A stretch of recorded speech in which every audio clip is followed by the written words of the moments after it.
नमस्कार जय जगन्नाथ आम चैनल स्वादिष्ट हांडीशाला को आपण मानक पुणी थे स्वागत। आशा करुच्ची समस्ते भलरे थे खुशी थे। चलतु से खुशी को द्विगुणित करदेवा एक स्वादिष्ट रेसिपीर वीडियो देखि। आज आम बनइबा सोरिष दे पक्ता माछ तरकारी। आम यह पक्ता माछ रूप में जाचु जहाँ बेंगल रे पाबदा माछ बोली कहते। आपण पटे यह कौ माछ कहते निश्चित कमेंट कर जनइबे। से सकाल सकाल जाई मु पाख डेमरू नहीं आसिली 250 ग्राम पक्ता माछ। प्रथमे ताकू काटी भल भाव में धोई नेबा तापर किसी लुण और हलदी दे गोलई रखिदेबा। सही समय आम एपटे किसी रसुण बाटी नेबा।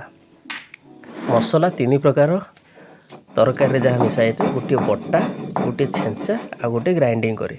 तेणु आज आम सब बटा मसला व्यवहार करवा। रसुण बटा सरला परे किसी अदा बाटी नेबा। अदा बटा सरला परे तापर किसी आम धला सोरिष को बाटिया। धला सोरिष को बाटिया समय से गोटे लंका आम ऐड कर कंचा लंका ऐड कर उद्देश्य धला सोरिष पिता हुए ना। तो तापर आम एपटे माछ भाजापी कढ़ई किसी तेल नेबा। तेल रे गोटे छोट गुजराती बा अलैच टे छाड़ीदेवा।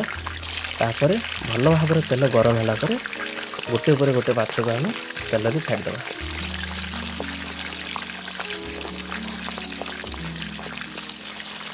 गोटे माछ को 2 पीस लेखे काटी। तापर माछ भजा हो गला। माछ भजा है गोटे जगह को बाहर करनवा।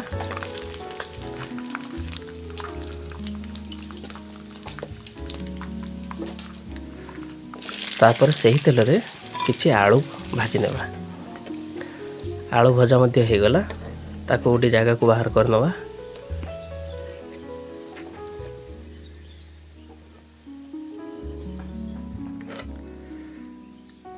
तापर सही तेल रे किछि प्रथमे किछि गोटा जीरा ऐड करदेबा। गोटा जीरा भल भाव में फाटिला परे कटा पियाज पकईदेवा। पियाज भल भाव में लाली पड़गला परे आधा चामच रसुण बटा किछि समय गोलई सरला परे तापर आधा चामच अदा बटा ताकू मध्य किछि समय मसला रे गोलई नवा। भल भाव अदा बटा और रसुण बटार बास्ना बा अदा रसुण बास्ना दूरई गला परे तापर किछि आमे कंचा लंका कटा जाइथिबा कंचा लंका और किछि टमाटो ऐड कर देबा।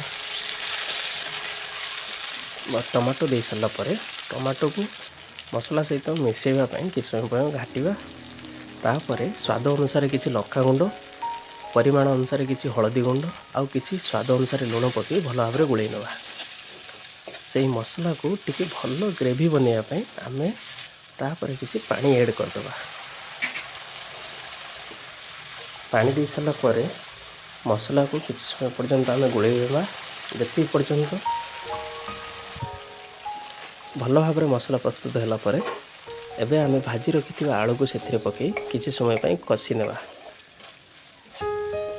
भल भाव में मसला आलू सहित कसीगला परे एबे आमे बाटी रखिथिबा धला सोरिष को आमे ऐड करदेबा। सोरिष को ऐड कर सारला परे किछि समय पई सेमिति हल्का फ्लेम रे ताकू फुटिया पई छाड़देबा।